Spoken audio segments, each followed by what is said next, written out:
le tout premier prêtre Bafia. Il a été excommunié parce qu'il a fait le culte en Bafia. C'était une hérésie. Comment tu peux parler à Dieu en Bafia? Je vous amène dans un endroit spécial. Les gars, cette interview sera longue. Donc, asseyez-vous, écoutez-la. Mais je pense que sur YouTube, c'est une des vidéos les plus importantes si vous êtes noir. Une des vidéos les plus importantes de votre vie. Donc, écoutez, je suis venue à la rencontre de quelqu'un que j'ai eu à rencontrer dans le passé, Dr Moubeke, qui va s'introduire, on va s'installer là, et on va parler du retour aux sources. Pourquoi c'est important? Et des mensonges qui ont été construits au fil du temps pour nous enlever notre mémoire, pour nous abrutir. On y va. Les gars, dans cette vidéo, je vous réserve, on n'appelle pas ça du solide, on n'appelle pas ça du béton. On passe à un autre niveau. C'est une de ces interviews que j'apprécie énormément. Le docteur est passé sur la chaîne il y a déjà 1 an et demi, 2 ans de ça. Oui, pratiquement 2 ans. Pratiquement 2 ans. Les gens étaient époustouflés par ce qu'il avait à nous apprendre. Nous, on a gardé le contact depuis, de temps à autre on échange. Bon, écoutez, déjà vous présenter, te présenter. Moi, on ne va pas vous voir juste pour la caméra. Oui. Te présenter pour que les gens sachent exactement qui tu es. Oui. Puis après, on va rentrer dans le vif du sujet. Ok, disons que c'est le plaisir immense de vous revoir d'abord. Merci. Ça fait pratiquement 2 ans qu'on avait fait la dernière vidéo. Je suis Philémon Moubeke. Bon, on m'appelle pompeusement Dr Moubeke. Parce que j'ai une thèse en droit, option histoire du droit et des institutions. Et j'ai travaillé sur les rapports entre l'État et les coutumes au Cameroun et en Afrique noire, post-coloniale. Donc en gros, c'est ça. Okay. Déjà, merci de nous accueillir ici. Hein. On est où exactement? Nous sommes à la Fondation Afrique Avenir International. La Fondation Afrique Avenir International est une fondation du prince Koumba Ndoumbe III, créée en 1985 dans le but de l'enracinement culturel des Africains. Donc c'est un lieu de mémoire spécialisé dans la culture et la civilisation africaine. Ça c'est super. Et c'est situé à Bonabéry. Tous les Camerounais du Cameroun, même si vous êtes au nord, je vous conseille de faire un tour de ce côté-ci. Visitez leur bibliothèque. Oui, la grande bibliothèque chez Kanta Diop, c'est plus de 12 000 livres, plus de 37 cantines d'archives sur l'Afrique. Et les gars, je vous promets que ça vaut plus que les milliards dont je vous parle sur la chaîne ici chaque jour. Ceux qui peuvent le faire, faites ce déplacement. Si vous êtes là, vous pouvez également demander le docteur Moubeke, qui est là de temps en temps. Ok, et donc voilà. Oui. Aujourd'hui, on va parler de quelque chose de très, très intéressant. Oui. Il y a une grosse polémique sur les réseaux par rapport au retour aux sources. Oui. Je tiens à mentionner ici que je ne le cache pas, je parle de ça parfois sur la chaîne. Moi, j'ai fait un retour aux sources. Maintenant, il faut comprendre c'est quoi retour aux sources. Le docteur Moubeke va nous parler de ça. Je peux t'appeler Philémon, non? Oui, bien sûr, Philémon. Mais tu mérites ton titre hein, quand même là. Oui, mais il n'y a pas de protocole, nous sommes entre nous. Ok. Donc, est-ce que tu peux nous expliquer exactement, c'est quoi, quand on parle de retour aux sources, c'est quoi? Oui. Disons qu'il faut prendre d'abord le sujet dans une perspective historique. C'est-à-dire, nous avons été violés à travers l'esclavage, la colonisation. Au sortir de ces 2 événements historiques, nous avons perdu notre propre temporalité historique, si on peut le dire ainsi. Et ces 2 systèmes nous ont enseigné à la fois le complexe d'infériorité et le réflexe de subordination. Ça fait qu'en tant qu'Africains, nous doutons même déjà de nous-mêmes.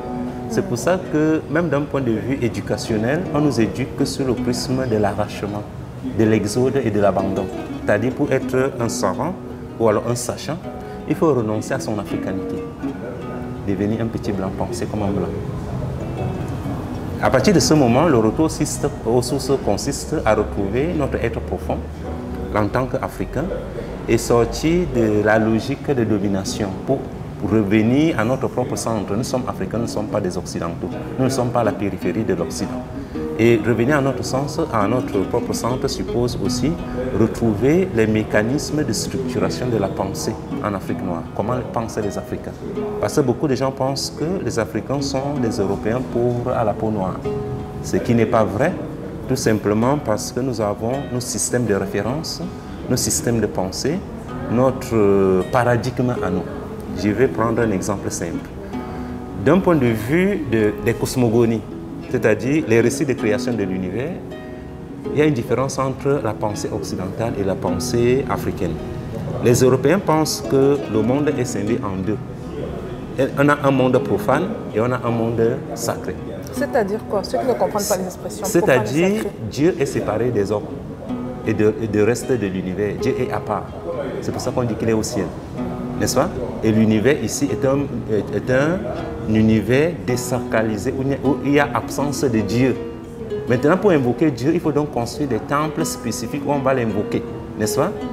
Et lorsque vous êtes hors du temple, vous êtes hors du sacré. Lorsque vous entrez dans le temple, vous êtes dans le sanctuaire, dans le sacré. Or, dans la pensée africaine, tout est sacré. D'abord, le profane n'existe pas. D'accord? Et l'univers est un tout. Et à l'intérieur de ce tout, vous avez donc au sommet Dieu. Après Dieu, vous avez les esprits, les égrégores. Juste en deçà, vous avez les ancêtres. Plus bas, vous avez le roi. N'est-ce pas? Le roi qui est l'intermédiaire entre le monde invisible que nous venons de citer et le monde visible. Le monde visible sera constitué des hommes et du reste du vivant, de l'univers. Maintenant, le roi africain est donc l'intermédiaire entre le visible et l'invisible. N'est-ce pas? Il est chargé de veiller sur tout ce qui se trouve sur le ciel, sous le ciel et sur la terre. Et de veiller au maintien de la vie. Et cette vie-là est donc irriguée par deux principes. Et c'est ça qui représente Dieu. Vous avez d'une part la vérité, d'autre part la justice. Et c'est ce qui fonde la moralité en Afrique non traditionnelle. C'est pour ça que dans nos sociétés dites de tradition, lorsque vous ne dites pas la vérité, on vous retire la parole. Ça veut dire que vous n'êtes pas un homme. Vous avez perdu votre sacralité. La parole est sacrée. Vous devez prononcer la parole pour dire la vérité et rendre justice. Juste, ça, c'était juste un exemple pour vous montrer. Mais les conséquences, c'est quoi? Quand on dit que tout est sacré, ça veut dire que quoi? Même quand vous faites le champ est sacré. Voilà pourquoi quand au village, quand une maman défriche son champ et cultive pour la première fois, vous ne pouvez pas mettre votre pied sur ce champ si vous n'avez pas obtenu son autorisation. Oui, c'est un sacrilège. Parce que le champ, c'est le champ primordial. D'où on peut mettre la graine primordiale descendue du ciel pour nourrir les enfants de Dieu. Puisque nous sommes tous enfants de Dieu. La forge est sacrée. N'est-ce pas? Parce que c'est le forgeron qui fabrique les outils avec lesquels... Est-ce que les gens ne vont pas voir ça? On va dire que c'est compliqué. En fait, ton champ, c'est quoi ces affaires de que il faut demander la permission du champ? Comment même dans notre société aujourd'hui, où tout est hiérarchisé, l'homme est au sommet, comment est-ce que l'homme qui est au sommet, l'être humain peut demander la permission des choses qui sont en bas? Comment ça se fait? Oui, en fait, il ne demande pas la permission des choses qui sont en bas. Il est dans un lien vertical entre lui et Dieu, c'est-à-dire l'étant primordial, le principe organisateur du monde. J'ai pris l'exemple du champ, je peux aussi prendre l'exemple de la cuisine. En Afrique, on pose la marmite sur 3 pierres, représentant la Sainte Trinité. Voilà pourquoi lorsqu'on parle du lieu où on prépare la nourriture, on parle du foyer. Le foyer primordial, c'est-à-dire la Sainte Trinité telle que nous l'avons connue. C'est le même foyer. Il faut d'abord dire, parce que les chrétiens peuvent se perdre. Quand on parle de Trinité, c'est quoi exactement? Quand on parle de Trinité, nous sommes dans la Trinité, dans la conception, c'est-à-dire éthiopienne et égyptienne. C'est-à-dire le Père, la Mère et l'enfant. C'est ça la Trinité. Et c'est cette même Trinité que, comment dire, les religions du livre vont récupérer. Mais comme dans leur tradition, la femme est un être impur. On va enlever la femme qu'on va remplacer par le Saint-Esprit. Il ne faut pas dire ça. Mais en fait, les gens vont se fâcher là. On va dire que tu racontes ta vie, Philémon. Oui, mais je n'ai pas, pas besoin de raconter ma vie, je raconte des faits historiques. Cette conception de la Trinité africaine date au moins de 5000 ans avant la chrétienté. Oui, 5000 ans avant la chrétienté, mais est-ce que tu penses vraiment que les Africains sont prêts à entendre ce qui était caché? Les Africains sont prêts à entendre pourquoi. Pourquoi? Prenez n'importe quelle tradition, quelle langue africaine, lorsqu'on joue, on se lève 3 doigts en l'air. N'est-ce pas? On joue au nom de Dieu, mais on se lève 3 doigts en l'air. C'est la preuve que les Africains savaient déjà que Dieu est en 3 personnes. Ce n'est pas la chrétienté qui est venue avec ça. Quelle que soit la zone où vous irez en Afrique, quand on joue, on se lève 3 doigts en l'air. Qui a dit aux Africains que Dieu était en 3 personnes? En fait, ils ont gardé ce fond culturel depuis l'Éthiopie, depuis le berceau de notre civilisation, c'est-à-dire avant même l'Égypte. D'où le foyer. Quand les Africains posaient la marmite sur 3 pierres, est-ce qu'ils ont attendu la colonisation pour poser la marmite sur 3 pierres? C'est la preuve qu'ils connaissaient la Trinité. Bon, on revient sur le chemin, parce que je n'ai pas envie qu'on se perde, sinon on va rester là pendant des heures. Il est très passionnant, c'est également un chercheur qui se base beaucoup sur des faits. Si tu peux donner les références, il faut donner les références, c'est très important parce qu'on a beaucoup d'intellectuels sur la chaîne, des gens qui sont curieux. Eux-mêmes peuvent aller fouiller, on ne vous demande pas d'embrasser, on demande une certaine ouverture d'esprit et après vous allez faire vos recherches. Comme lui, il a fait ses recherches, comme moi, j'ai fait mes recherches. Donc, si on revient sur, par rapport au retour aux sources dont tu parlais de... Ok, quand on parle de retour aux sources, c'est vrai que j'ai commencé par la vision du monde. Parce qu'il faut voir le monde comme les Africains voient le monde. Et je vais aussi préciser une chose, c'est que c'est cette vision globale du monde qui fait qu'en Afrique, on n'a pas besoin de religion. D'accord? Parce que la religion, c'est pour ceux qui ont séparé le profane du sacré. Ils créent donc le lien, ce lien-là qu'on appelle en latin religare. Pour relier le profane et le sacré. C'est ça qui fait la religion. Mais à partir du moment où vous ne vous êtes pas séparé de Dieu, que vous êtes resté divin, est-ce que vous avez besoin d'une religion? Vous n'avez pas besoin de religion, c'est-à-dire du retour vers Dieu. Vous retournez vers Dieu chaque fois que vous faites la cuisine, chaque fois que vous cultivez le champ, chaque fois que vous vous couchez même sur votre lit conjugal, vous êtes avec Dieu. Ça veut dire qu'il n'y a pas eu de césure, il n'y a pas eu de séparation.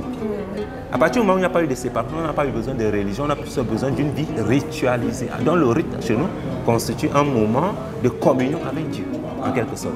Maintenant, quand on parle de retour aux sources, je suis parti d'un point, de la colonisation et de l'esclavage. Et je vous ai dit que ces deux systèmes nous ont un peu déracinés. Ça fait que lorsque nous partons à l'école, nous n'étudions rien sur nous-mêmes, par exemple. Quand vous allez dire retourner aux sources, nous ne connaissons même pas ces sources puisque nous ne les étudions pas à l'école. Je prends l'exemple, comment dire, d'autres peuples, n'est-ce pas? Si vous prenez les Japonais, lorsqu'ils partent à l'école, d'abord, il étudie dans sa langue, la langue japonaise.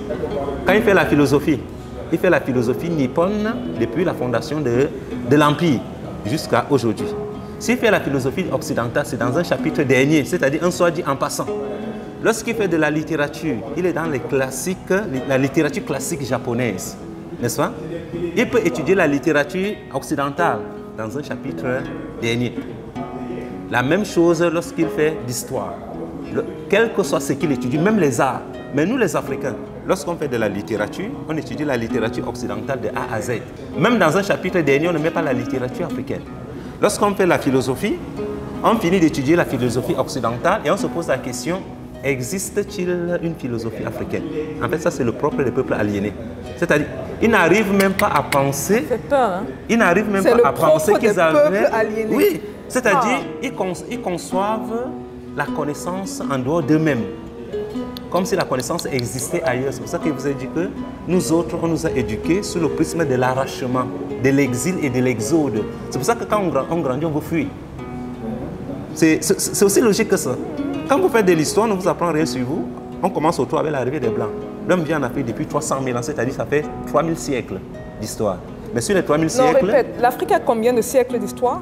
L'homme vient en Afrique depuis 300 000 ans. Okay, 300 000 ans, c'est 3000 siècles d'histoire. 3000 siècles d'histoire. N'est-ce pas? Mais lorsqu'on nous enseigne l'histoire, on nous enseigne quoi? L'histoire, à partir de notre contact avec les Blancs, c'est-à-dire 2 siècles d'histoire. N'est-ce pas? Ça veut donc dire quoi? Ça veut donc dire que, indirectement, on est en train de nous dire que c'est les Blancs qui font l'histoire. Nous sommes des peuples historiques. Ou alors ahistoriques. C'est-à-dire nous n'avons pas d'histoire. C'est pour ça que lorsque nous partons et faire des études d'histoire, on nous enseigne le Japon de l'énergie, la décadence de l'Empire turc ottoman, la décolonisation de l'Indochine, mais rien sur nous. Nous sommes des Bantous. L'émigration bantou, le peuplement du monde bantou, l'histoire des Bantous, personne n'étudie ça à l'école. Du moins, moi, je n'ai pas étudié ça. Moi non plus. C'est-à-dire, j'ai fait les études jusqu'à avoir une thèse de doctorat, mais je n'ai rien étudié sur les Bantous. Même sur le droit, je suis juriste. Quels sont les mécanismes par lesquels les Bantous structurent l'en commun, la vie sociale, depuis 300 000 ans? Comment ils résolvent les litiges? Les règles régissant le mariage chez les Bantous, les institutions politiques, ce n'est étudié nulle part. Et je vous dis que nous sommes le seul peuple sur Terre qui fait ça. C'est-à-dire qui se prive de son héritage culturel, historique, et qui veut embrasser les autres peuples et les autres cultures sous le trompe-œil de la mondialisation. Et je vais rajouter quelque chose. Hein. Ce n'est pas juste une histoire, c'est une histoire de plus de 300 000 ans. C'est la plus vieille histoire du monde. En fait, le monde, c'est les Africains. Le monde, c'est les Africains. Pour que vous compreniez, le blanc existe depuis 10 000 ans. C'est-à-dire la dépigmentation de la peau qui est venue avec la dernière glaciation. Si vous faites 300 000 ans d'histoire, moins de 10 000 ans, vous allez trouver 290 000 ans. Où sur Terre, vous n'avez que les Africains et les Noirs. Ça veut donc dire que quoi, même d'un point de vue du rapport à l'absolu, avec la déité, avec Dieu, lorsqu'on a prononcé le nom de Dieu, le blanc n'existait pas. Et nous avons mais pourtant, c'est le blanc qui nous a apporté Dieu en Afrique. Beaucoup pensent ça. Beaucoup pensent oui, mais parce que nous marchons avec la tête. Mais beaucoup pensent qu'on n'était rien, on ne connaissait pas pendant 290 000 ans. Oui, mais donc, Dieu a attendu que le blanc vienne sur terre pour se faire connaître. Le problème, c'est quoi? Lorsque le blanc vous parle de Dieu, c'est un peu comme si votre arrière-petit-fils venait vous parler de votre papa. Je ne sais pas si vous comprenez un peu. Puisque quand Dieu nous a créé, le blanc n'était pas là. Nous avons vécu 290 000 ans, le blanc n'était pas là. Et comment votre arrière-petit-fils peut venir à vous expliquer la vie de votre papa? Est-ce qu'il a vu votre papa? Je comprends. Il ne l'a même pas vu. Vous avez vécu avec votre papa. Mais il explique pourquoi. Parce que vous avez perdu le privilège du nomenclateur, le privilège de raconter l'histoire par vous-même. Comme vous avez été colonisé, il vous a fermé la bouche. Et il parle à votre place. Notre mémoire. On a remplacé notre mémoire par... Non, en fait... Il a effacé la connaissance. Okay. La connaissance tourne autour de la sacralité. Oui. Il a donc effacé le sacré, il a effacé la connaissance et à la place de la connaissance, il a mis la culture générale. Okay. C'est pour ça que nous entendons sur rien. Tout simplement parce que nous avons de la culture générale et le lien qui relie la connaissance de bout en bout, c'est la sacralité. À partir du moment où nous avons perdu cette sacralité, ce qu'on appelle la spiritualité, nous n'avons que la culture générale, on ne peut s'entendre sur rien. C'est pour ça que vous avez les débats à la télé, on ne s'entend sur rien. Les professeurs d'université ne s'entendent sur rien. Ça va dans tous les sens. C'est très profond ce que tu dis là. Oui. J'espère que la plupart de ceux qui regardent ça vont comprendre. Quand on parle de sacralité, ce que j'appelle communément spiritualité, je parle parfois de ça sur ma chaîne dans mes vidéos, je parle de spiritualité. Et de comprendre que tout est lié. Tout est lié. En fait, je vais vous dire quelque chose. Il n'y a pas de différence entre le théologien, c'est-à-dire le pasteur qui est à l'église, l'avocat qui est au tribunal, le mathématicien qui écrit les formules mathématiques au tableau, le physicien qui étudie les lois de, les lois de la physique, ou alors le chimiste qui étudie les lois de comportement de la matière. Mais dans le monde moderne, on a tout divisé. Comment mais ça, on a tout divisé pour nous égarer. C'est quoi le lien? La connaissance est une seule et même chose. Et si vous ne retournez pas en Égypte, vous n'allez pas comprendre quel est le lien. Retour en Égypte, là, oui, tout simplement pourquoi? Ça fait pleurer les gens. Hein? Oui, mais ça fait paniquer les gens. Pourquoi? Parce que dans la Bible, on a dit que l'Égypte a été maudite. Et comme les Africains sont fondamentalement croyants, chez eux, retourner en Égypte veut dire retourner vers le diable. Mais ce n'est pas vrai. Sauf que... retourner en arrière. Beaucoup parlent de retourner en arrière. Oui. En fait, quand je parle de l'Égypte, l'Égypte représente le plus haut, le sommet de notre civilisation. Lorsqu'on a été fort, lorsqu'on a été au sommet du monde pendant 3000 ans. Ok, mais quand je parle de ça... Pas 200, 400 ans, 3000 ans. Oui, oui. Quand je parle de ça, c'est retourner à la cosmogonie, c'est-à-dire le récit de constitution de l'univers. Si vous retournez au récit de constitution de l'univers, vous allez comprendre pourquoi on fait la science, pourquoi on fait la mathématique, pourquoi la théologie existe. Il vous explique qu'au début, tout ce qui existe aujourd'hui a toujours existé. Mais c'était dans une sorte de trouble qu'ils appellent le nun. En philosophie, on appelle ça l'avant-être primordial. Ce qui existe, c'est l'être, c'est-à-dire l'univers et tout ce qui existe. Dans cette trouble, donc, vivait le démiurge. C'est-à-dire Dieu avant la création, celui qu'on appelle le démiurge. Il prend donc conscience du désordre qui baigne dans cet océan primordial-là. Il décide de mettre de l'ordre à travers la parole, la vibration. Il se parle à lui-même. Il met de l'ordre donc, voilà comment la terre émerge, les plantes émergent, les animaux, n'est-ce pas? Et le mécanisme à travers lequel ces choses émergent, c'est ce que les Égyptiens appellent la math. La loi de la rectitude. Sur la chaîne, hein, la maths. Okay. Oui, la maths. Et c'est ces maths-là que vous étudiez lorsque vous êtes mathématicien. D'abord, mathématiques vient de maths. C'est-à-dire la loi qui régit le comportement de l'univers, les équations de l'univers, l'apparition de la vie. C'est ça la mathématique. La physique, c'est quoi? C'est la trajectoire suivie par les éléments sortis du Nun lors de la création de l'univers par atome. Je ne sais pas si vous comprenez un peu. Les lois qui régissent les trajectoires, la trajectoire des objets. La chimie, c'est quoi? C'est les lois qui régissent l'agencement des corps, l'agencement de la matière, les lois de comportement de la matière. Mais c'est toujours la maths. Le droit, c'est quoi? C'est ces mêmes lois, mais sur l'ordre social qui régisse le comportement des hommes. Mais est-ce que ce n'est pas trop complexe? La philosophie, c'est quoi? Donc, non, en fait, c'est quoi? C'est de là que tout part. C'est pour ça que vous allez voir que les philosophes grecs, qui ont été tous, sans exception, formés en Égypte, étaient mathématiciens, théologiens, chimistes, physiciens, ils étaient tout, et philosophes. Puisque la maths, c'est l'idéal de connaissance. En fait, la maths, c'est l'idéal. Si vous êtes philosophe, c'est l'idéal de connaissance. Si vous êtes mathématicien, c'est la rectitude. Si vous êtes juriste, c'est l'éthique, la morale, la vertu. Bon, je ne veux pas perdre des gens sur la chaîne, hein, parce que sur la chaîne, il y a un mélange de tout. Il y a des intellectuels, il y a certains pour qui c'est... Je suis sûre qu'à date, là, c'est le charabia. Ils ont peut-être maîtrisé une ou deux choses. J'aimerais qu'on garde ça simple. Oui, je voulais garder très basique, parce que pour quelqu'un qui veut faire un retour aux sources, pourquoi je reviens à la maths? Je viens à maths pour dire que la maths, c'est le principe à travers lequel Dieu a agencé l'univers. Le principe organisateur. C'est pour ça qu'il existait une maxime en Égypte, maths carré. C'est-à-dire, maths, c'est l'âme de Dieu. C'est-à-dire, pour que tu saches même que quelqu'un te parle de Dieu, il faut que ce qu'il te dit soit conforme à la maths. Si quelqu'un te dit que Dieu a brûlé un peuple, Dieu ne peut pas brûler un peuple. C'est concret à la maths. Attention, mais là, on va déjà à l'encontre de ce qui est écrit dans la Bible. On ne va pas entrer dans ça. Oui. Mais c'est là où il y a des contradictions. Parce que quand on revient à tout ce qui est africain, tout ce qui a 300 000 ans versus ce qui a 2000 ans, on se rend compte du fait qu'il non seulement il y a un manque de contradiction, et tout coule. Tout a un sens. En fait, quand on parle de 300 000 ans, c'est pour ça qu'on dit que l'Afrique est le berceau de la civilisation et de l'humanité.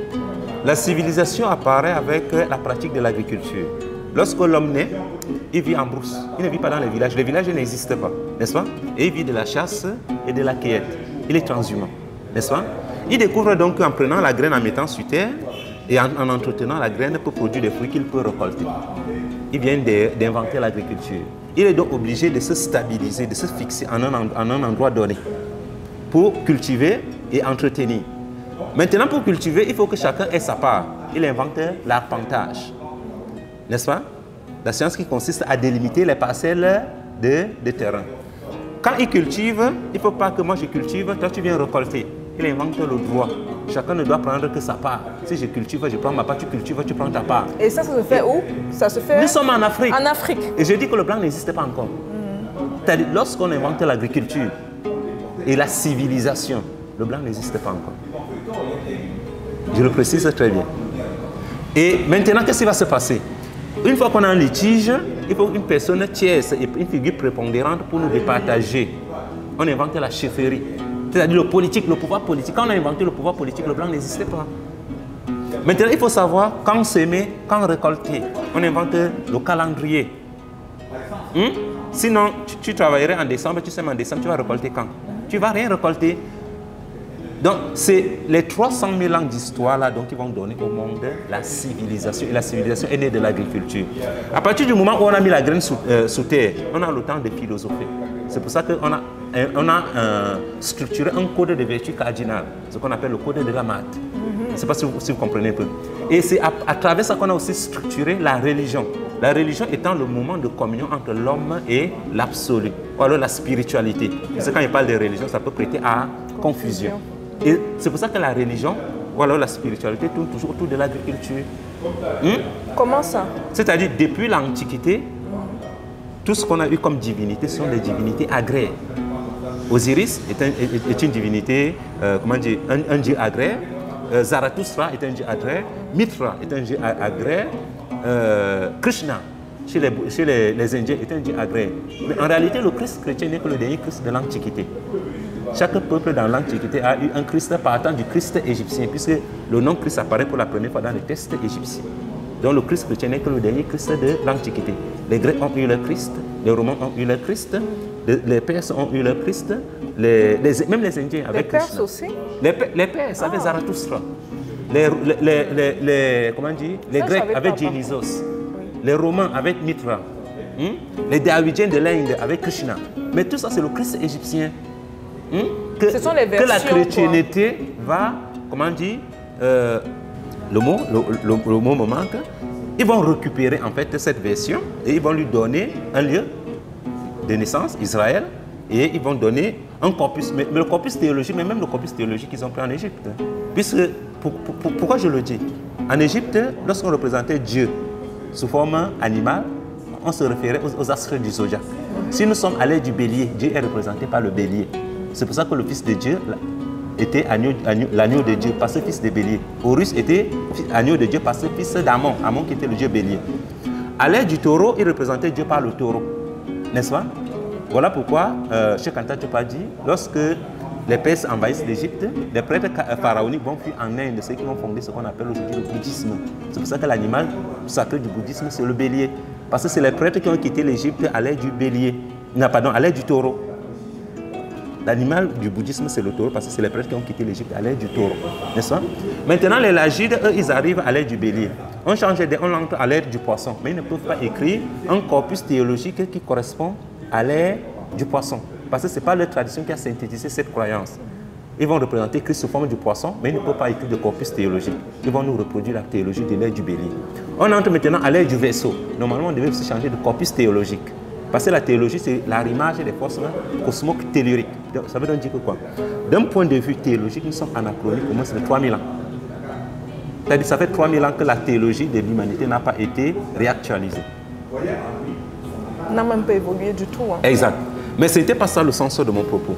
Nous étions en train de parler de retour aux sources, n'est-ce pas? Et j'étais en train de vous démontrer que la civilisation est née en Afrique parce que l'agriculture est née en Afrique, l'homme s'est sédentarisé en Afrique. Les institutions telles que le pouvoir politique, le droit, la religion sont nées en Afrique. Mais qu'est-ce qui va donc se passer? À partir du moment où nous on a été réduits en esclavage, on a été colonisé, on va nous sortir de notre propre trajectoire historique. Nous allons devenir la périphérie, le complément historique de l'Europe. Et maintenant, même nos études seront décidées par les Européens. Par exemple, les programmes scolaires que nous avons en Afrique noire ont été décidés à Madagascar. Lorsque nous sommes devenus indépendants, la France a convoqué tous nos ministres à Madagascar, où ils ont fait les programmes scolaires. C'est ce qu'on étudie aujourd'hui. Ça veut dire que nous sommes toujours sous le prisme de la colonialité. Ça, c'est compliqué, hein, l'éducation. On ne change pas... Je vais le dire ici, hein, franchement. Oui. Ce sont des choses qu'on ne discute pas, mais j'ai eu cette discussion plusieurs fois avec des personnes très connues et très influentes. L'Africain n'a pas le contrôle sur son éducation. Oui, et ce qui est dommage, tout simplement parce que... Parce que la France ne veut pas que ce soit fait. C'est-à-dire, si on veut changer le programme, il faut l'aval et la permission du gouvernement français pour le faire. Je vous prends un exemple, et paix à son âme. Il y a un ministre qui vient de mourir là, monsieur Charles Etunji. Charles Etunji, quand il était à l'enseignement supérieur, a dit ceci.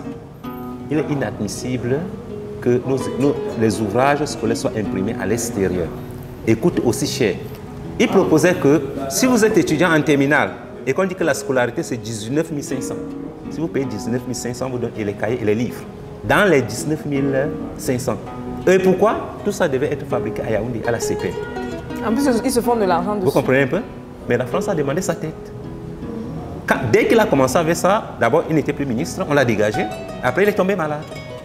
Je ne dis pas qu'on l'a tué, mais je dis que c'est quand même curieux. Et pourquoi? Vous allez demander, mais pourquoi ils font ça? Je vous rappelle que chaque année, le Cameroun verse aux imprimeurs français près de 300 milliards de francs CFA pour le livre scolaire. Vous imaginez? Si on doit aller sur l'échelle Afrique francophone... Donc, prenez 300 milliards peut-être en 40 ans. Ça fait combien? Si on doit aller dans l'Afrique, parce que là on est juste au Cameroun. Oui. Si on doit élargir ça dans l'Afrique francophone. Voilà. Mais c'est terrible. Donc ça fait beaucoup d'argent. Et on ne peut pas continuer comme ça. Et on ne peut pas passer le temps à accuser aussi la France. Il faut que nos dirigeants et nous-mêmes, nous prenons nos responsabilités. Parce que pour libérer un pays, en fait, il faut des choses. Il faut les intellectuels qui assument et des hommes politiques courageux. Il nous manque les deux. Les intellectuels ne veulent pas assumer. Je vais même rajouter un troisième truc. J'en ai parlé au début sur ma chaîne, puis j'ai arrêté de parler de ça. Je ne sais pas trop pourquoi, je vais revenir avec ça. Je pense également que la population doit jouer un certain rôle. Oui. Et faire ce qu'on appelle la micro-résistance. Oui. Ce qu'on n'enseigne pas à l'école, nous on enseigne à la maison. Oui. Moi, je le fais avec mes enfants. Oui, en fait, ça c'est... Parce qu'il y a tellement de défaillances dans l'école. qu'à la maison, la vraie éducation est faite à la maison. Tout à l'heure, tu m'as montré un livre très intéressant. Est-ce qu'on peut montrer ça? Ce n'est pas encore édité. Très intéressant.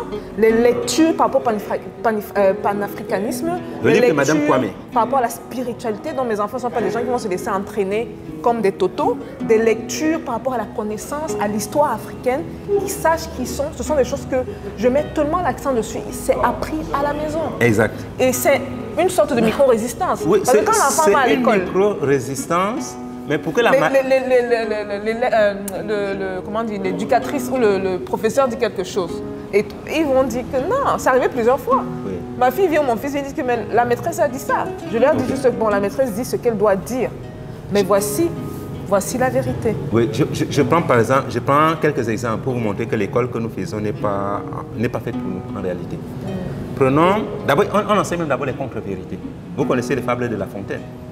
C'est africain ça. Voilà. Contre-vérité là. Vous connaissez les théorèmes dits de Pythagore et de Thalès. C'est africain tout ça. Comment imaginez-vous qu'on part à l'école pour qu'on nous enseigne ce qui est faux? Est-ce que vous imaginez un peu la gravité de ce qui se passe? Mais c'est faux dans quel sens? Vas-y, on sait c'est faux dans le sens où La Fontaine n'a rien écrit. Il n'a fait que plagier les fables d'Ésope. Ésope qui était, comment dire, un poète africain et qui vivait à Rome. C'était un poète africain qui vivait à Rome et qui a écrit ces fables que La Fontaine a recopiées sans citer son nom. Et ceux qui sont intéressés, il y a les preuves en ligne. Hein. Allez faire juste les recherches, allez voir l'original et puis la copie. On prend les théorèmes dits de Pythagore et de Thalès. Nous savons que le papyrus est le papyrus de Yamoussoukro et c'est ce papyrus que les Pythagore et Thalès ont étudié lorsqu'ils étaient étudiants en Égypte. C'est les théorèmes qui ont conçu qui ont servi à la construction des pyramides. Mais jusqu'aujourd'hui, on enseigne théorème de Pythagore, théorème de Thalès. Mais en fait, vous devez savoir que c'est toute la connaissance qui a été falsifiée. D'accord? Et le mot pour falsifier ça, voici le mot là quand nous prononçons, c'est le mot miracle grec. En fait, le mot de miracle grec veut dire que quoi? Les Grecs ont accédé à la connaissance, à la philosophie par miracle. Or, nous savons que la philosophie vient d'Égypte. Pourquoi? La philosophie, c'est la quête de la vertu. Le seul peuple dans l'Antiquité qui a eu un code de vertu, ce n'est pas la Grèce, c'est l'Égypte. Et tous les philosophes grecs ont étudié en Égypte. Donc la philosophie ne peut pas être une science grecque. Mais comme on a validé dans les temps modernes le concept de miracle grec, on nous a enseigné que la philosophie vient de la Grèce. Parce que les Grecs ont accédé à la philosophie par miracle. Tous les grands législateurs grecs ont étudié en Égypte. On prend Solon, Dracon, Lucrèce, Lucuge, Clisthène. Ils ont étudié les codes de Salmétique et d'Amasis. Il y a un livre dessus, le livre de... il s'appelle encore comment là? Je vais donner la référence. Quand ça va revenir, je vais donner. Excusez-moi, ça m'échappe un peu. Et il montre donc que ces philosophes, ces législateurs ont étudié les codes de Salmétique et d'Amasis. Ils sont rentrés chez eux, ils ont reformé la féodalité grecque, n'est-ce pas? Et la Grèce, la modernité en Grèce est née en moins 508. Moins 508, c'est la réforme clisténienne. Or, Clisthène a été en Égypte où il a étudié les codes d'Amasis et de Salmétique, n'est-ce pas? Mais quand on va valider le concept des miracles grecs, on va vous dire que le droit commence avec la loi de 12 tablettes, qui est la loi grecque. Ça veut dire que les Grecs ont accédé au droit par miracle. On sait que Hippocrate a étudié la médecine à Alexandrie. Mais comment? En moins 500 avant Jésus-Christ. Avant de venir à Hippocrate, oui. Là, mais comment est-ce que comment le peuple africain peut gober des choses comme ça? Oui, mais parce que nous sommes sur la tutelle de l'Occident.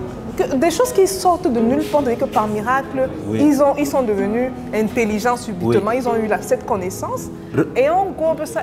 Reprenons l'exemple d'Hippocrate parce que c'est important. Je connais des exemples de soi-disant intellectuels africains qui sont sur la toile en train de parler tout le temps des Grecs. Oui. Comme étant la source de la connaissance, mais c'est fou. Oui, mais le point, c'est que vous devez savoir que c'est fou, quoi. Sous la colonialité, on forme des intellectuels subalternes. C'est-à-dire, on vous fait des éloges lorsque vous suivez le paradigme occidental.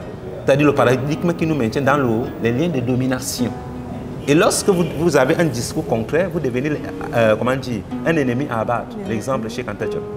Ok, tout à l'heure, je parlais d'Hippocrate. Ouais. Hippocrate est considéré comme le père de la médecine. Mais c'est le père de la médecine ou pas en Afrique, en Occident. C'est un anachronisme que d'enseigner que Hippocrate est le père de la médecine en Afrique. Le père de la médecine africaine, c'est Imhotep. Oui, Imhotep a écrit son traité de médecine en 2700 avant Jésus-Christ. Hippocrate a étudié la médecine à Alexandrie en moins 500. C'est-à-dire entre Imhotep et Hippocrate, on a un cap de 2200 ans. Attends, Hippocrate c'était à moins 500. Moins 500 avant Jésus-Christ et Imhotep c'est 2700 avant Jésus-Christ. Et il a étudié le serment, comment dire, le traité d'Imhotep, et il va faire d'Imhotep un dieu, il va l'appeler Esculape. Les Grecs vont l'appeler, comment dire, les Romains vont l'appeler Asclépios. Et on prête le serment d'Hippocrate au nom de Esculape. Les médecins vont confirmer ça. Asclépios. Lors de leur graduation, justement. Or, à partir du moment où on a inventé le concept des miracles grecs, ça veut dire que les Grecs ont accédé à la médecine par miracle. C'est ça que ça signifie. Or, c'est le concept des miracles grecs qui fonde toute la modernité. Toute la modernité. Archimède, Thalès, Pythagore, toute l'intelligence grecque a étudié en Égypte. Mais pourquoi, qu'est-ce qu'il les coûtait de dire qu'ils sont venus prendre la connaissance en Afrique? Oui, il voulait de dire que c'est par miracle qu'ils ont eu cette connaissance. Les anciens Grecs n'étaient pas malhonnêtes. La preuve, c'est quoi? Platon, dans les lois, dit le modèle, c'est l'Égypte. Oui.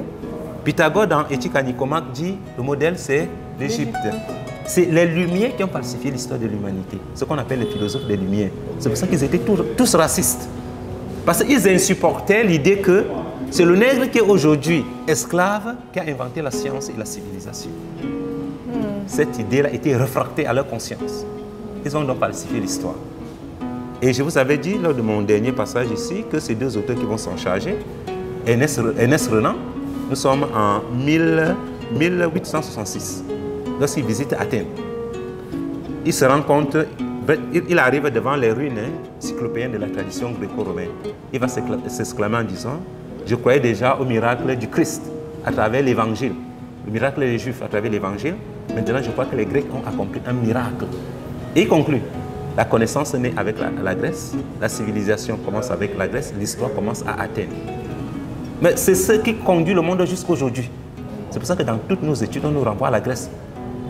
Il va donc coucher ça dans un poème, Prière sur l'Acropole. Il est donc le père du concept des miracles grecs. En réalité, celui qui a donné la modernité à l'Europe. C'est ce poème qui donne la modernité en Europe. Et il efface donc tout le précédent égypto-nubien et africain. Il fonde donc la Grèce comme le commencement de tout. La démocratie commence à Athènes, tout commence avec la Grèce. Moi, ce que j'aime dans ça, c'est que comme quelqu'un est venu renverser les choses, je pense que ça peut se refaire dans le sens inverse. Parce que tu vois, ça commence avec un homme qui écrit justement un poème, qu'on prend et qu'on embrasse, bien que ce soit un poème faux, falsifié par rapport aux événements précédents, et ça devient la vérité. Donc nous, Africains, on se doit de rétablir ça, et on peut faire justement le truc. C'est le courant qui tente donc de rétablir ça qu'on appelle le courant de la Renaissance africaine. Renaissance africaine. C'est pour ça que cette fondation a aussi pour but la Renaissance africaine. Fondation pour la Renaissance africaine, le développement endogène et la paix durable entre les peuples. Mais on ne peut pas construire la paix sur le mensonge. D'accord? On ne peut pas construire la Renaissance sur le mensonge. La Renaissance signifie quoi? On retourne vers ce qu'on a été avant de rencontrer l'Occident. Oui, mais les gens vont dire que c'était, on courait dans la forêt, sans caleçon. Oui, mais... avec les lances. Oui, mais sauf qu'ils ne connaissent pas l'histoire. N'est-ce pas? Je prends un exemple. J'ai aimé la réponse. Je prends un exemple concret. Prenons le cas du Nigeria. Supposons que Boko Haram rase tout le Nigeria aujourd'hui. 2 siècles après, les gens arrivent au nord Cameroun. Le camp de Minawawo devient le demeure de tous les Nigériens. Si vous expliquez à ces gens que ceux qui vivent aujourd'hui dans les camps de Minawawo ont eu une civilisation brillante et des villes comme Kano, Lagos, Abuja, est-ce qu'ils vont croire? Et ceux qui sont là-bas dans le camp de Minawawo, vous leur dites que vous les enseignez, vous créez un système où vous les enseignez qui sont des sauvages. Toute leur vie, ils ont toujours vécu dans les tentes. Ils ne connaissent rien de la ville, ils ne connaissent rien de la politique et que c'est vous qui les apportez tout. C'est ce qui s'est passé avec nous. C'est-à-dire, le berceau de notre civilisation qui était la Nubie, l'Éthiopie, l'Égypte, a été rasé. C'est pour ça qu'on nous appelle, comment dire, les nordistes nous appellent Gadamayo, c'est-à-dire ceux qui ont traversé le maillot. Vous comprenez? On a fait comme des lapins. Après les Sarrasins, c'est-à-dire les blancs musulmans, là, les Arabes sont arrivés. Philémon a beaucoup à dire. On a fui dans la savane, dans la forêt. Vous voyez? Et en fuyant, ils nous ont donné le nom, ils ont donné 2 noms. Tikar, le nom Tikar signifie les fuyards, alors le nom Gadamayo. C'est pour ça qu'on nous enseigne que... Je pensais que les Tikars c'était un peuple bien précis. Non, en fait le nom Tikar signifie fuyard. Et je pensais que c'était un peuple bien, on parle des Tikars de... Aujourd'hui c'est un peuple bien précis, mais à l'origine ça signifie les fuyards. Et on fuyait quoi? On fuyait la barbarie de ceux qui nous enseignent aujourd'hui que l'islam est une religion de paix. Après la destruction, puis le sommet de cette barbarie, c'est la prise de la ville d'Alexandrie par les musulmans, par les Arabes, en 641. Ils vont tout raser, brûler la bibliothèque d'Alexandrie. Brûler les centres d'Amon et autres, tout le peuple va s'enfuir. Bon, on va pas dans les détails, ces détails-là. Oui. Hein. Je pense que ceux qui ont cherché, ceux qui veulent chercher sauront la vérité et vous saurez que par rapport au mensonge, on nous a menti à tous les niveaux possibles. Je dis bien tous les niveaux. Je vous parle parfois de économie, politique, même la religion. Beaucoup ne s'en rendent pas compte. Mais c'est fou. Maintenant, pour moi, la question clé que j'ai pour toi, c'est ça. Parce qu'on parle de retour aux sources. Oui. Comment effectuer ce retour aux sources? Parce que je peux comprendre, dans une des vidéos que j'ai sorties il y a 1 an à peu près, où je parlais justement de ce retour aux sources, je parlais justement de ces mensonges, beaucoup qui disaient, oui, mais toi au moins, tu as les moyens de voyager, de partir. Oui. Oui, mais et d'aller en Égypte, de découvrir, de défaire. Retourner aux sources, ce n'est pas retourner en Égypte. Ok, thank you, merci. Retourner aux sources, c'est retourner d'abord dans la peau de l'Africain. Parce que d'abord, aujourd'hui, nous avons honte d'être Africains. Je ne sais pas si tu vois un peu. Nous avons honte d'être Africains et nous ne l'assumons pas. Je dis la majorité. C'est pour ça que lorsque nous partons, par exemple, nous nous retrouvons devant un Français, nous sommes complexés. Et ce complexe a des conséquences même d'un point de vue économique.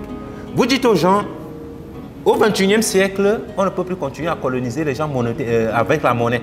Ils vous disent, est-ce que nous sommes capables de gérer la monnaie? Mais ils oublient que pour la première fois qu'on a battu la monnaie, c'était en Afrique. C'est-à-dire le tout premier étalon monétaire, c'est le Dadi. Et ça a été battu en Égypte. Et c'est les Égyptiens qui ont introduit la monnaie en Europe, notamment à travers la dynastie cananéenne des Lydiennes. Mais les Africains trouvent qu'aujourd'hui, ils ne peuvent pas gérer la monnaie. Et nous-mêmes aussi, chaque sous-région également d'Afrique a eu sa monnaie après ça, comme c'est le cas du Cameroun, par exemple. Exactement. Donc c'est faisable. Le retour aux sources, c'est quoi? C'est retourner dans sa culture, dans sa tradition, épuiser dans sa culture, dans sa tradition, les éléments qui vont te conduire à aller à la mondialisation. Parce que qu'est-ce qu'on dit? Puisque nous sommes dans un monde moderne, nous ne devons plus parler nos langues. Nous parlons français, nous parlons anglais. N'est-ce pas? Mais sauf que nous avons même l'illusion que de parler français. Même l'anglais, là, nous ne connaissons pas. La preuve, c'est quoi? Prends le Camerounais qui parle très bien anglais, entrez un peu dans la forêt. Demande-lui comment on appelle cette plante en anglais, comment on appelle cet arbre, comment on appelle cet oiseau. Il ne pourra pas. Mais tous ceux qui parlent correctement la langue maternelle, quand vous entrez, il va te dire qu'on appelle ça telle plante ceci, tel arbre ceci. C'est le tout premier privilège de l'homme. Le privilège de donner les noms, de nommer, le privilège du nomenclateur. Si vous perdez ce privilège, en fait, vous avez perdu la connaissance. Et si on veut nous égarer définitivement, nous n'avons qu'à abandonner nos langues. Donc, et ce sera fini. On commence par où pour rentrer, justement, pour faire ce retour? L'apprentissage d'abord de nos langues. Ça commence par les langues. Oui, ça commence. Maintenant, ceux qui parlent les langues... Pourquoi ça commence par les langues? Okay. Parce que la langue, c'est le véhicule de la culture. Toute la culture est dans la langue. Même la médecine est dans la langue. Si tu ne parles plus la langue traditionnelle et que tu pars au village, personne ne parle la langue traditionnelle. Comment tu sauras pour savoir que c'est telle plante que ma grand-mère utilisait quand elle avait mal au bas-ventre ou alors quand elle avait les maux de tête? Oui, mais Philémon, ce que tu dis, c'est important. Donc, mais dans le même temps, combien sont aliénés qui parlent leur langue? Il y en a beaucoup ici. Hein? Oui, mais c'est une catastrophe. C'est pour ça que il y en a énormément. Vous allez donc voir qu'en Europe, les Français parlent leur français, les Espagnols parlent l'espagnol, les Anglais parlent l'anglais, les Allemands parlent l'allemand, les Portugais le portugais. Les Chinois, le chinois. Le chinois, le chinois, le japonais, le coréen, le coréen. Le russe. Bien sûr. Pourquoi ils n'abandonnent pas leur langue pour parler tous anglais? Pourquoi cette vérité ne vaut que pour l'Africain? En fait, quand vous avez abandonné votre langue, vous avez abandonné 300 000 ans de legs civilisationnels. C'est ça qui est dans votre langue. C'est ce que vous avez abandonné. Même la spiritualité, là, ça se dit dans la langue. Ce n'est pas pour rien que lorsque les églises sont arrivées chez nous, tout était en latin. Il était même impossible de traduire. Je vous prends l'exemple. Le tout premier prêtre chez moi je suis bafien, il s'appelait Nuka. Il a osé commencer à faire le culte en Bafia, il a été excommunié de l'église. Le tout premier prêtre Bafia. Il a été excommunié parce qu'il a fait le culte en Bafia. C'était une hérésie. Comment tu peux parler à Dieu en Bafia? Le Bafia, c'est pour les sauvages. C'est pour ça que jusqu'à aujourd'hui, ceux qui sont dans la religion musulmane prient en arabe. Et beaucoup ne comprennent même pas ça. Hein. Vous savez, ne m'avez pas dit que ce n'est pas le cas. Non, les gens pensent que quand tu parles en latin et en arabe, Dieu comprend. Et que quand tu parles en bafia, Dieu ne comprend pas. Ils ne savent pas ce qu'ils disent, la plupart, malheureusement. Donc, c'est ça le retour aux sources. Le retour aux sources aussi consiste à, comment dire, le retour à la vision du monde des Africains. C'est-à-dire que tu dois te poser la question, comment, depuis 300 000 ans, mes ancêtres voyaient le monde? Dans la vision de tes ancêtres, l'homme n'est pas séparé de Dieu. Il n'y a pas de péché originel, il n'y a pas de jardin d'Éden. C'est-à-dire que l'homme n'a jamais été séparé de Dieu. C'est pour ça qu'ils n'ont pas eu besoin de religion. Ils ont eu besoin de rituels. Tout est ritualisé parce que tout est sacré. Le rituel, c'est le haut lieu de la sacralité. Il y a un rituel pour tout. À la naissance, il y a un rituel. La naissance des jumeaux, il y a un rituel. À la mort, il y a un rituel. Pour faire les chants, il y a un rituel. Même pour faire la cuisine, il y a un rituel. Il y a un rituel pour tout. Mais maintenant, donc, quand la colonisation arrive, on te fait comprendre que cette manière de faire, c'est de la barbarie. Pour adorer Dieu, toi, tu n'es pas sacré. Il faut aller au temple. C'est le temple qui est sacré. Qui te rend sacré même, à la limite. Et comme toi, tu n'es pas sacré, ils te prennent même, ils te vendent comme marchandise. Ils ont apporté l'esclavage. Puisque toi, tu n'es pas sacré. Je ne sais pas si vous comprenez un peu. Donc, à partir du moment où ils t'ont désacralisé, ils peuvent te vendre comme de la marchandise. C'est pour ça qu'ils nous ont déporté pratiquement 200 millions d'Africains pour les amener aux Amériques. Parce qu'ils considèrent que l'homme n'est pas sacré. Or, chez nous, l'homme est sacré. Et comme l'homme est sacré, même pour faire le marché, le retour aux sources va ramener la probité dans ce pays. Et ça permettra même de lutter contre la corruption. Sachant que, puisque l'homme est sacré, tout est sacré, le champ que j'ai cultivé est sacré, ma récolte que j'ai pris là pour aller vendre est sacrée. Je ne peux pas mettre de la fausse tomate dans les cajoux pour aller vendre. Ça va au point de vue économique. C'est contraire à la morale traditionnelle africaine. Lorsqu'on se rencontre, par exemple, pour dire le droit, dans les tribunaux, c'est les arguments. Argument contre argument. Mais au village, c'est la vérité, ce ne sont pas les arguments. Si tu dis la vérité, on te suit. Si tu ne dis pas la vérité, tu perds ta crédibilité. Voilà ce que le retour aux sources apporte. C'est-à-dire la recherche d'une véritable justice. Voilà pourquoi dans nos villages, quand tu ne dis pas la vérité, on ne te donne pas la parole en public. Tu ne peux même pas présider un tribunal. Donc le retour aux sources a des implications même d'un point de vue de l'agencement des processus juridictionnels. C'est comment dire, des répercussions même dans l'organisation de l'administration de l'État. Le chef est un serviteur. Il est chef de tout ce qui existe sur la terre et au ciel. Il n'a pas pour but de s'enrichir. Avez-vous déjà entendu qu'un chef du village a vendu son village, il a fait en Europe? On va parler dans la politique, hein? Mais un ministre de la République peut prendre des milliards, il fuit pas aux États-Unis, il vous nargue sur les réseaux sociaux. C'est très vrai. Oh, au village, le chef ne peut pas faire ça. Parce que s'il fait ça, c'est que c'est peine perdue. Bon, je veux qu'on résume ça parce que je ne suis pas sûre que ceux qui sont arrivés jusqu'à ce point, bravo à vous. Hein. Ça veut dire que vous, sûrement intellectuels, sûrement curieux de savoir ce qui se passe. Je veux qu'on résume cette vidéo rapidement. Je vais laisser le dernier mot à Philémon, au docteur Moubeke. Mais avant, moi, ce que je veux vous dire, c'est ceci. L'être humain, l'Africain aujourd'hui, on va laisser les autres. L'Africain ne se connaît même pas à 1% de son histoire. Tracez une ligne, espace-temps. Mettez 300 000 ans. Sur ce 300 000 ans, venez prendre les 2000 dernières années. Les 10 000? Non, je parle du contact avec l'extérieur, quand l'extérieur est venu en Afrique. D'accord. Donc, c'est même un peu plus parce qu'avec l'Égypte, on va parler de quoi? 2200, 2300 dernières années. Et vous vous rendez compte que, je parle même moi, parce que les 2300 dernières années, c'est ceux qui veulent pousser par rapport à l'Égypte, l'invasion, quand les Arabes sont rentrés en Égypte. Bon, disons même avec, on va prendre quoi? Prenons la prise d'Alexandrie. Non, beaucoup ne connaissent même pas cette période. 641. Beaucoup ne connaissent même pas cette période. Beaucoup connaissent à compter de l'esclavage. Oui, de l'esclavage, oui. Donc, quoi, 400-500 ans. Mais c'est grave. L'Africain, aujourd'hui, connaît 500 ans de son histoire sur les 300 000 ans. Et son existence est basée sur moins de 1% de la connaissance. Allons chercher le 99%. Il y a un problème. Si donc on vit sur cette réalité de 1%, ça veut dire que ce n'est pas une réalité.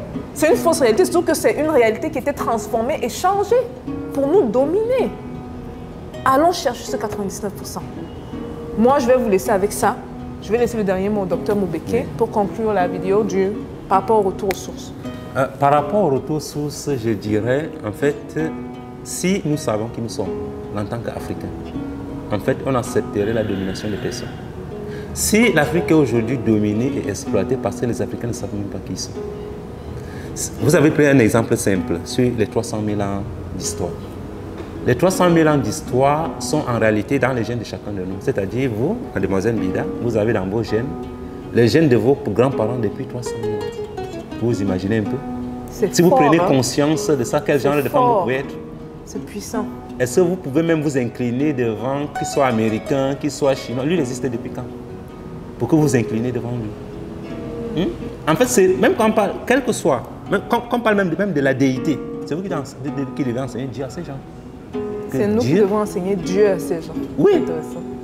Si on laisse que les gens viennent nous parler de l'Afrique, c'est parce qu'on a été dominé et on a effacé, comment dire, on a effacé notre mémoire.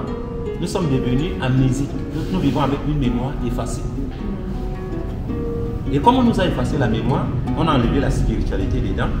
On a coupé notre contact avec les ancêtres. Or, les ancêtres jouaient le rôle de transformateur. Parce que c'est un peu comme le téléphone. Vous ne pouvez pas prendre le téléphone et le brancher à la haute tension. Il va exploser. Ou alors directement à l'énergie, vous avez besoin d'un chargeur. Le chargeur qui est le transformateur. C'est le rôle que jouaient les ancêtres en Afrique.